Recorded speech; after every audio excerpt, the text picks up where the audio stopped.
Gente, tudo bem?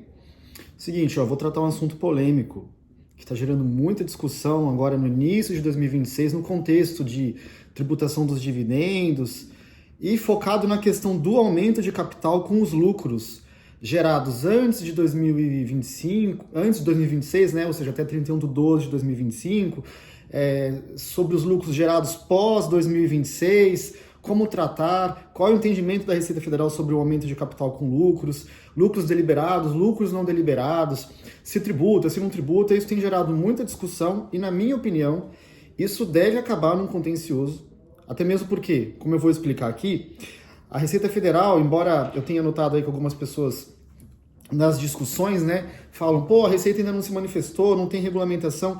Na minha opinião, a Receita já se posicionou e os entendimentos da Receita Federal estão no Perguntas e Respostas da Lei 15.270. Eu vou explorar isso aqui um pouco para tentar me fazer entender, né, para tentar levar a informação de forma objetiva.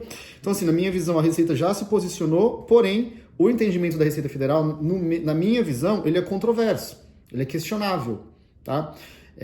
E como é tudo muito novo, eu imagino que isso possa gerar aí litígio contencioso com relação a essa questão do aumento de capital com lucros, tá? Né, quando a gente trabalha, entende ali o conceito da palavra emprego que está na lei e até confronta com alguns precedentes jurisprudenciais, né, faz uma analogia aí do lucro deliberado e depois capitalizado. Então vamos lá, vou explicar aqui, vou tentar ser didático aí, tá? Sou Alexandre, advogado aqui em São Paulo, sempre deixo meu WhatsApp no início da descrição do vídeo. Se você tiver esse tipo de demanda, né, esse tipo de consulta, quiser entender o seu caso, quiser uma assessoria, vai falar diretamente comigo, tá? WhatsApp no início da descrição do vídeo. Bom, vamos lá, gente. Vou começar pelo entendimento da Receita Federal, até para a gente ter um ponto de partida e depois eu poder colocar aquilo que, na minha visão, é uma contra-argumentação, né, que poderia defender aí uma não tributação no aumento de capital a depender do caso a caso. Então, assim, vamos lá. Veja. No Perguntas e Respostas da Lei 15.270, que foi onde a Receita Federal esmiuçou o assunto aqui, o que eles falam lá? Então eu vou aqui me basear na resposta 27 do perguntão, tá? Porque ela trata aqui através de exemplos, né? Eu vou usar a 27, a 24 e a 20 para ter um ponto de partida. Então veja, o que ele fala aqui na 27? A pergunta é: a capitalização de lucros apurados após 31 de dezembro de 2025, daqueles apurados nesse período, mas cuja deliberação seja efetuada posteriormente a essa data, é sujeita a imposto de renda, com base na Lei 15.270?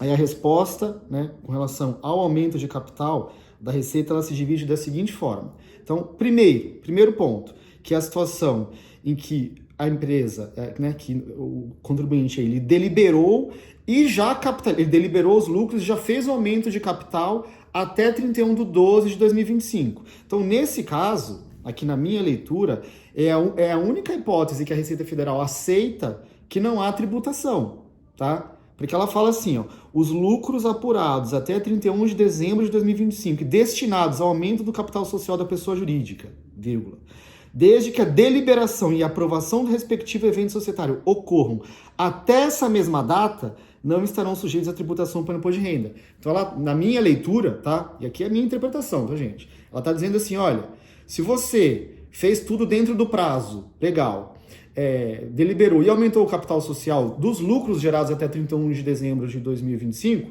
você não tem tributação. Então essa é a primeira hipótese tratada pela Receita, que é aquela que eu deliberei e aumentei o capital até 31 de 12 de 2025. Segunda hipótese, aqui tem uma confusão, na minha opinião, nesse segundo caso, tá? É algo que, na minha opinião, na minha leitura aqui, a Receita não facilitou a interpretação, porque ela está tratando aqui, tá, os lucros e dividendos apurados até 2025 e que sejam capitalizados, né, que sejam incorporados ao capital social a partir de 2026. Na resposta 27, a Receita diz assim: os lucros e dividendos apurados até 2025 e incorporados ao capital social a partir de 2026 estarão sujeitos à tributação pelo imposto de renda com base no artigo 10. Então, ele está falando assim, o lucro é de 2025, aqui fica uma leitura, olha, porque quando a gente lê a pergunta, né, isso aqui é a resposta, quando a gente lê a pergunta, na pergunta, ele tem uma premissa de que a deliberação ela foi efetuada fora do prazo, né, eu não atendi o prazo da ata. Então, assim, quando eu olho a resposta 27, eu tenho uma leitura de que ele está dizendo que eu vou ter a tributação do aumento de capital do lucro gerado antes de 2026, né, gerado até 31/12 de 2025, pelo fato de eu não ter realizado a ata, né? O que aí, na minha cabeça, até tinha uma certa lógica, porque se o requisito era ata e eu não fiz, eu não atendi a premissa da isenção. Agora, veja, aqui tem um ponto bem grave aqui na minha visão, porque quando a gente vai para a resposta 20, né, que é complementar a esse entendimento da hipótese 2 que eu estou tratando aqui, a resposta 20 ela fala assim, qual é a pergunta? A pergunta e a resposta, né? A pergunta fala, para que não haja tributação pelo imposto de renda sobre os lucros e dividendos apurados até o ano calendário 2025, quais são os requisitos que devem ser cumpridos? Aí a resposta vem, nos termos da lei, para evitar a tributação desses lucros e dividendos pelo imposto de renda, exige que a distribuição tenha sido aprovada até 31 de dezembro de 2025, tá? Para isso, a aprovação deve ser efetuada por órgão competente, piriri, parará. Só que na parte final, ele fala assim, ó, além disso, determina-se também como condição para a não tributação que os lucros e dividendos sejam exigíveis nos termos da legislação civil empresarial e que seu pagamento, crédito, emprego ou entrega ocorra nos termos originalmente previstos no ato da aprovação. Então, qual que é o ponto de dúvida aqui que fica ambíguo, né? Assim, pô, se eu deliberei dentro do prazo, né, em dezembro lá, e falei que ia distribuir, eu tenho até 2028 para distribuir, né? Mas aí chegou lá em 28 e eu não tinha caixa, por exemplo, para distribuir, eu vou usar aquilo para aumentar o capital social. Ou seja, eu estou dando uma destinação diferente daquela do originalmente previsto no ato de aprovação, que o ato de aprovação era da distribuição de dividendo. Estou dando uma destinação diversa, que eu estou fazendo agora o aumento de capital. Então aí a Receita quer dizer que isso seria tributado? Para mim não tem lógica isso. Né? Porque se aquilo já estava gravado como isento na distribuição, né, e na capitalização, além de eu não entregar o dinheiro para o acionista, isso vai aumentar meu custo, mas seria isento se fosse distribuído, então existe risco de tributação aqui. Esse é um ponto que, na minha visão, não tá, isso de fato não está claro aqui. Mas quando a gente olha na resposta 27, eventualmente dá a entender que a Receita me obrigaria. Ela falou o seguinte: olha, se você quer ter a isenção da capitalização, que você capitalize até 31/12 de 2025. Se capitalizar após 26, mesmo com lucros de 25, não teria isenção. Isso, gente, é uma leitura, tá? Tem muita água para passar por debaixo dessa ponte, tá? Estou aqui tentando fazer uma interpretação daquilo que é, na minha visão, confuso. Então, essa hipótese 2, né? A Receita, em tese, está colocando em risco aqui um lucro capitalizado no pós-2026, mesmo que sejam lucros anteriores a 2025. São pontos de atenção. Na minha leitura, vai gerar um contencioso isso aqui, com certeza. Os contribuintes não vão aceitar, tá? Mas eu estou aqui fazendo uma varredura para dizer o que a Receita fala e o que há de contra-argumento. E o terceiro item, né, para entrar na parte final do vídeo aqui, é aquilo que, aí sim, a Receita a resposta dela é cravada, que é lucro gerado após 2026 e capitalizado é tributado? A Receita já falou que sim, tá? Essa resposta está na pergunta 24.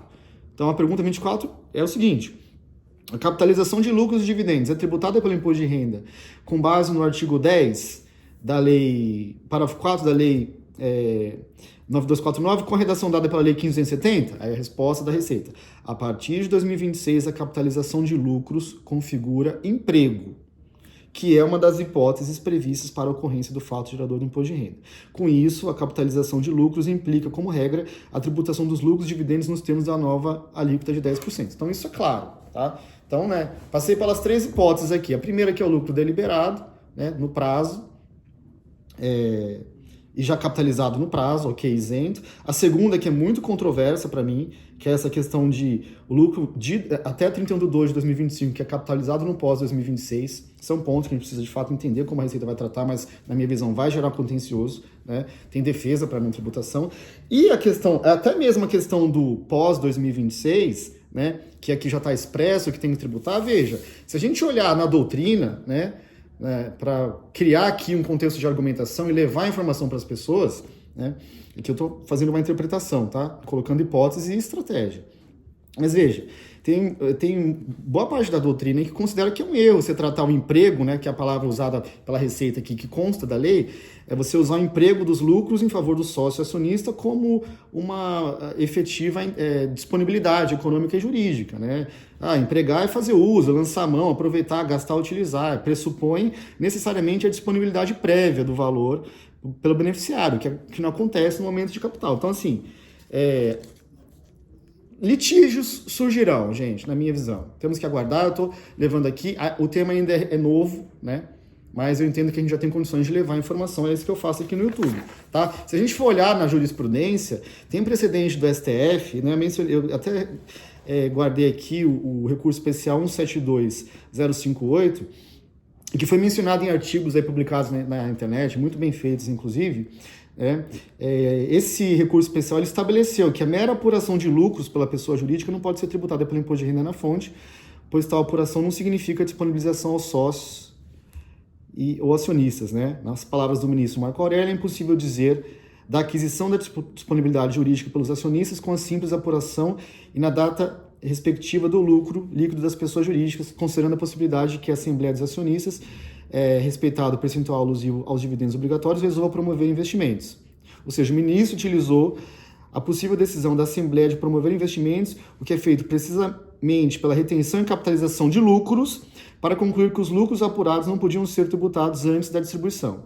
Então, veja, em conclusão, a capitalização vai em sentido diametralmente oposto ao da disponibilização. É uma tese, estamos diante de uma tese, e que com certeza vai gerar contencioso. Então, fico por aqui, gente, me estendi até mais do que eu gostaria, mas o tema ele é complexo, tá? Não dava nem para falar mais fácil dessa vez. Eu precisei me socorrer do perguntas e respostas, dos termos técnicos da Receita Federal e da jurisprudência para levar a informação. Quem quiser uma assessoria, entender o caso, discutir possibilidades, estratégia, caminhos, né, ação judicial eventualmente, fico à disposição, meu contato aqui, vai falar diretamente comigo, tá? Obrigado por terem assistido até aqui. Um abraço a todos, se inscrevam no canal e até mais.